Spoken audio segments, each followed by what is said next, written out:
When my launch day Nintendo Switch arrived in March 2017, I was on maternity leave with my then 3-month-old baby, which meant that, for the first time in my adult life, I was able to enjoy a new video games console without worrying about what I was going to write about it. And with it arrived The Legend of Zelda, Breath of the Wild, which casually redrew the blueprint of open-world games, replacing repetitive missions and box-ticking busywork with a genuine sense of wonder and discovery. I played almost nothing but Breath of the Wild for an entire year, and yet, ever since Nintendo announced the sequel in 2019, I've been feeling oddly flat about it.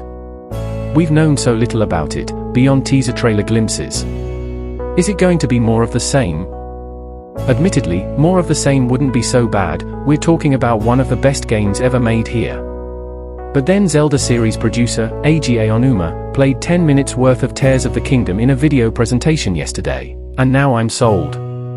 It is more of the same, in that it looks identical to Breath of the Wild's toned-down watercolor style, features the same stirring orchestral exploration music, and it's set in the same kingdom of Hyrule. But this time around, Nintendo's designers want us to get creative with it. In Tears of the Kingdom, floating islands hover above Hyrule's familiar terrain, and you can move freely between the Sky Kingdom above and the grassland, rivers, and forests below. Aonuma showed Link tracking down a piece of fallen rock on the surface, then using a time-reversing power to ride it back up to the island above. When Link is knocked off the island in a fight, he goes into freefall, the whole of Hyrule stretched out beneath him, and he can parachute down. It's like jumping out of the battle bus in Fortnite. The real difference, though, is that Link can now use whatever's around him, planks, sticks, rocks, foraged mushrooms, abandoned machine parts, to make stuff. Stuck for a weapon? Grab a stick and a rock and instantly make a hammer. Need an extra long pitchfork to poke at moblins from a distance? A long branch is the answer. In a scene uncomfortably reminiscent of a corporate team-building activity I was once forced to do, Link smooshes together a bunch of logs and 2 fans to make a powered raft to get him across a lake. That rideable drone thing that he was flying on in the previous teaser trailer? You can make that. You can even stick an exploding mushroom to your shield. The idea seems to be, what if crafting was actually fun? Instead of collecting ingredients for recipes and then pressing a button at a workbench to magic up a new gun out of 3x scrap metal, for X rusty nails and 2x gunpowder, what if you could just pick stuff up and bash it together to see what happens? You can attach monster eyes to arrows to give them homing powers. The possibilities are hilarious and exciting. Players are already theorizing wildly about meat arrows. People did amazing, unexpected things with Link's world-manipulating powers in Breath of the Wild, resulting in hundreds of Reddit clips of Link skidding across the map on flying boulders, or creating seesaws to catapult him up mountains. It seems that the Zelda development team has leaned into this, giving Link more outrageous superpowers to play with. Fun fact, Ultra Hand, the name of Link's object-manipulating power in Tears of the Kingdom, is a reference to this 1960s Nintendo grabber toy designed by Gunpei Yokoi, who would later invent the Game Boy. He can even swim through rock, diving into the ceiling of an underground cave in order to appear at the top of a hill.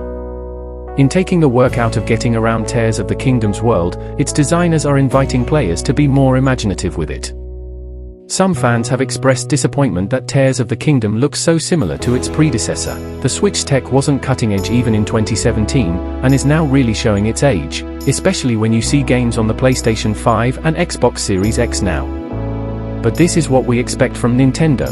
The fun factor is more important than performance. The sheer ingenuity of what was shown yesterday has planted a massive smile on my face. I'm looking forward to playing it in May. But I'm looking forward just as much to seeing what players build and do with all these fun features in the weeks and months afterwards.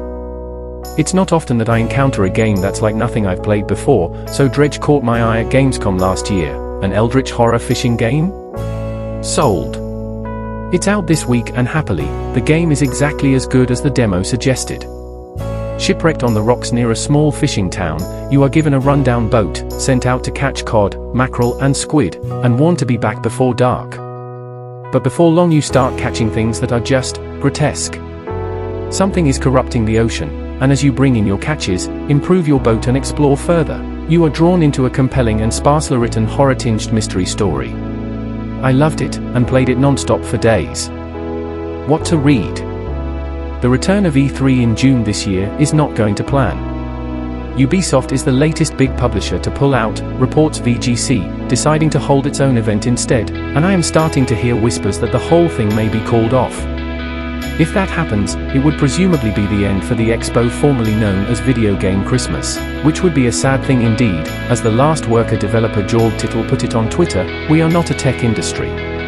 Games are fundamentally physical and profoundly social. We are culture. And that demands human interaction."